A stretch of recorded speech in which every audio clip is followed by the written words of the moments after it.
What is up, everybody? Week one is almost in the books, but we should just be happy that football is actually here. Real football, no more preseason. Week one was in full swing yesterday. I'm going to go through all of the games that happened on this Sunday. But before we do that, I'm going to go through my five main takeaways. This is essentially an overreaction Monday, but I'm going to actually focus in on not overreacting. Remember, this is week one. Teams start out 0-2 and still make the playoffs. Teams also start out 3-0 sometimes and miss the playoffs. So I don't think that we should really make too much out of any of these storylines. It's week one. It's 1 week into the season. Guys play less in the preseason. So ultimately, but it is the start of what we measure. Essentially, these games counted. So at this point, when we look back at, well, how have they been doing this season, or what has been their weakness, everything that happened yesterday matters. But again, we have to take some things away from this, the good and the bad. So we'll start with one of the things that I thought was the bad. And the bad wasn't too hard to predict. It's coming from the Miami Dolphins. And so it's Tua Tagovailoa. Let's take a look at this, which was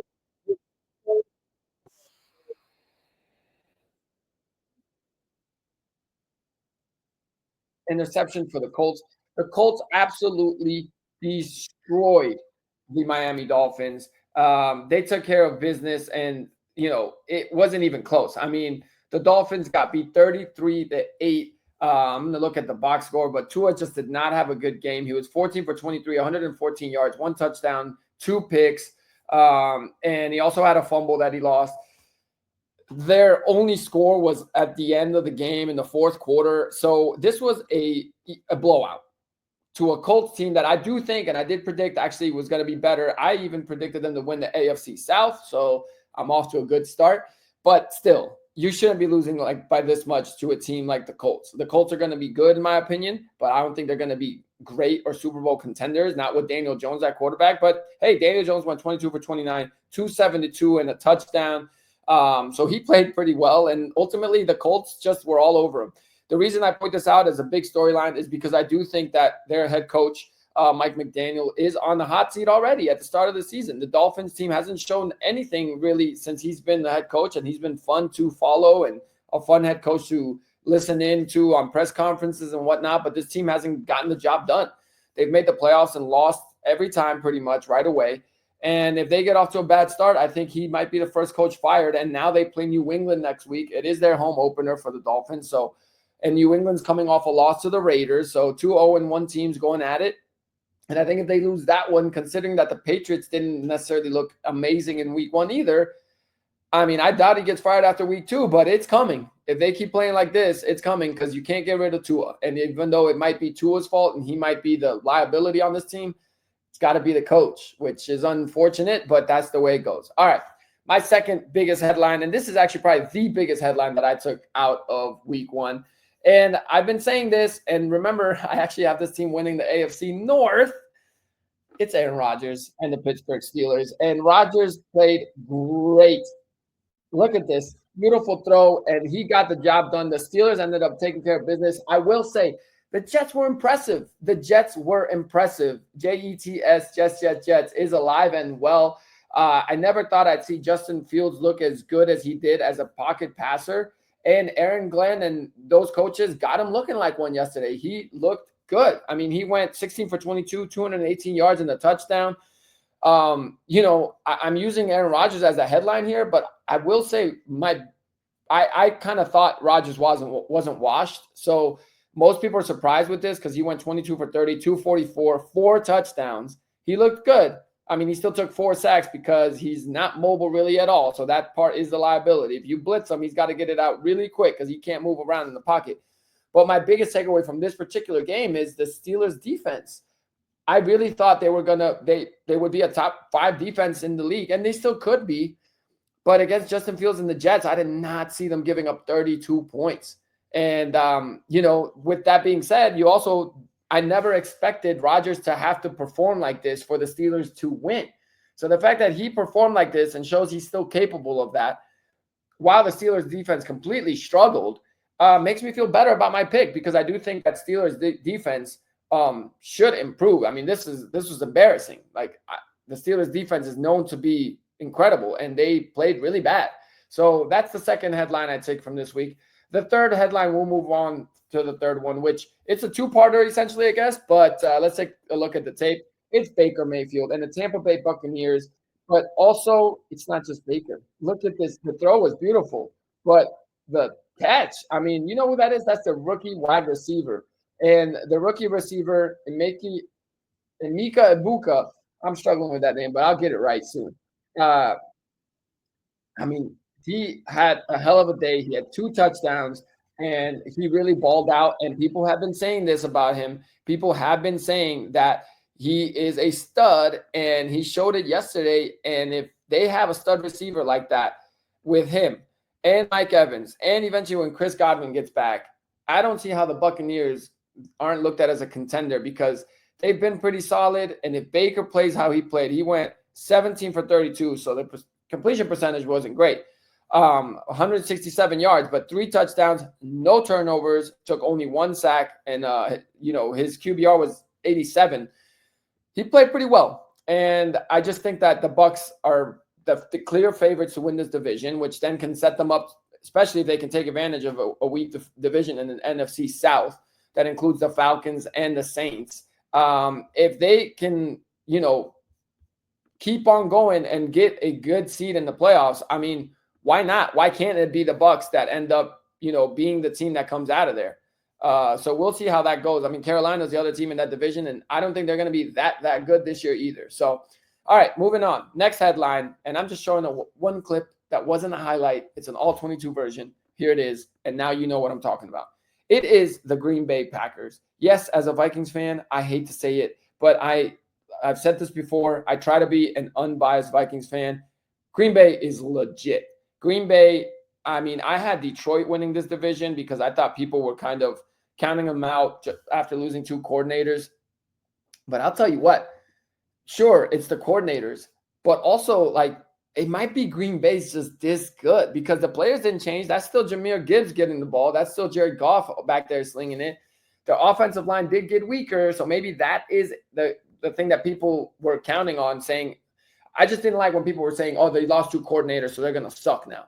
Because, yes, the coordinators are important for the flow of the game, what plays are being called. But ultimately, the players are the ones executing the plays. And essentially, I think having bad players is more of a liability than having a bad coordinator is my point. Because I think great players can still overcome a bad play call, where I think bad players or overmatched players won't be able to still execute a playbook that a great offensive coordinator is calling, because I think the better talent ends up winning. But that performance by the Green Bay Packers was scary. I mean, they dominated the Lions 27-13. Goff did not look good. And you know what? I'm not high on Jordan Love, which is why I had the Packers finishing second in this division. But if he has a stat line like this is all they need from him. It's the same thing with Minnesota. The Green Bay Packer team is built right, and they need their quarterback to be a good quarterback. He doesn't need to be Patrick Mahomes or Josh Allen because they don't have the defensive liabilities that those teams have. Jordan Love went 16 for 22, 188 yards, and 2 touchdowns. So, yes, even though I think they overpaid for Jordan Love, the fact that the Green Bay Packers draft well and have young, cheap talent on that roster makes up for the overpay. And again, this is all they need from Jordan Love, because if that defense can hold the Detroit Lions to 13 points, and I mean, they held them to 3 points at halftime, 6 points at the end of the third quarter.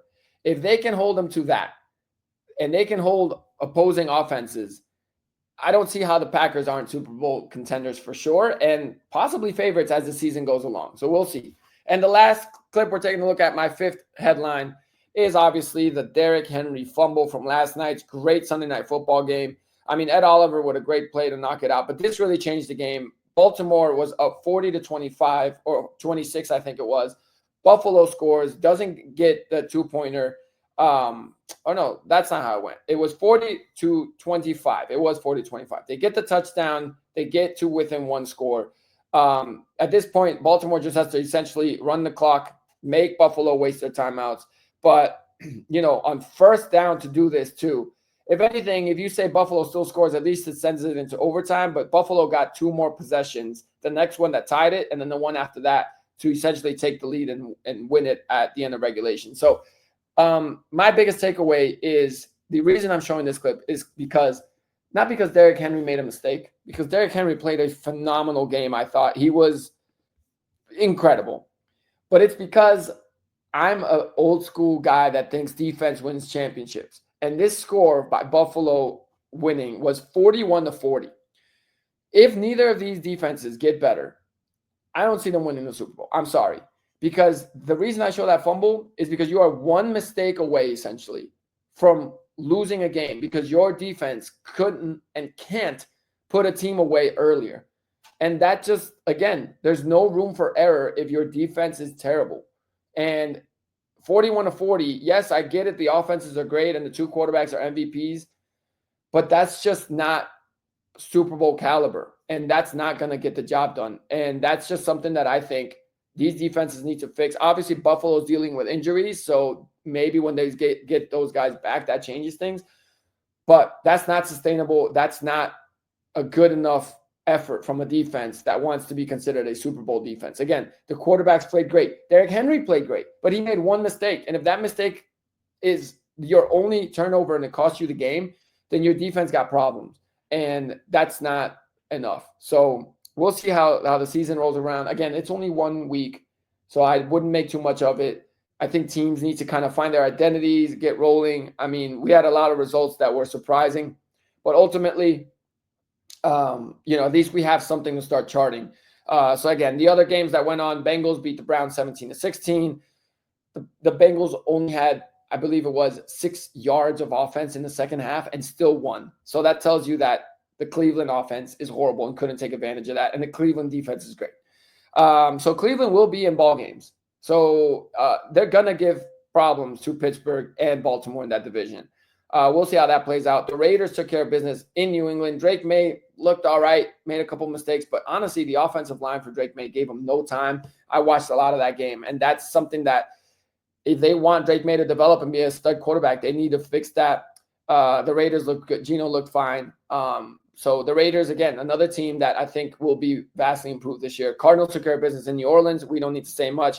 Rattler threw 46 passes, 27-46, 214 yards. But, this was a game I didn't watch a clip of because it's the Saints. I don't really want to see them this year. The Commanders took care of business against the Giants. And I was thinking the Giants were going to be, a tough team to play. Russell Wilson, he's the one that looks washed. People thought Rodgers was like this. Wilson made a lot of bad throws, didn't look good, didn't look the part. And I'm starting to think we might see Jackson Dart way sooner than I thought. I thought the Giants could hover around 500 for a good portion of the season, but I don't see it now. Not with Russell Wilson at quarterback. There's Malik Neighbors being a diva already, being frustrated is not good. I mean, I'm not a fan of that. I think he's a second-year receiver, and he needs to just play ball and not say a word. You haven't, done anything yet in this league. But when you have that going on and that kind of culture, it's bad. So again, it's 1 week. Maybe they win next week and things change. They play the Cowboys next week. But if they go another 2 games of struggling like this on offense, I think Dart could be in by week 4. Jaguars took care of business against the Panthers, 26-10. Bryce Young didn't look good, and we thought he would be improved, and I don't know. I mean, the Jaguars, I don't make much of this game. I think it's 2 average teams, so we'll see how it goes. But I thought Bryce Young would be better. Not quite. The Broncos took care of business against the Titans, 20-12. Cam Ward, you know what? He looked good. There were a lot of drop passes, and he was under duress the whole game because this Broncos defense is legit. And Bo Nix didn't have a great game, but they got the job done and they won. And it's the same situation with Denver, like I think it's with Green Bay, and like I think it is with Minnesota. These defenses are legit, and they just need their quarterbacks to be good to above average, and their defense will be keeping them in every single game, and they will have a chance to win a lot of games and maybe their divisions. But their quarterbacks just can't try to be Superman. And, I mean, this is what happens. Bo Nix, 25 for 40, 176, 1 touchdown. I wouldn't even say that's good, but that's how good the defense is, that it still was enough to get the job done. The Niners took care of business against Seattle, 17-13. This is where I'm talking about with the defenses like Buffalo and Baltimore. Seattle was driving at the end of the game to win this ball game. and Sam Darnold backs up to throw, and Joey Bosa had a great rush that Darnold hits his hand as he's passing on his own lineman and fumbles the ball and turns it over. And Darnold, he wasn't good, but he wasn't terrible. And that turnover cost him the game. Fluke plays like that can happen at any point. And if your defense is so bad that it's always giving up points, then it can't overcome a fluke turnover like that. And that's where I think teams like Buffalo and Baltimore, if they want to be Super Bowl teams, they got to have better defenses. The Rams beat the Texans 14-9. Stafford looked good. 21 for 29, 245 and a touchdown.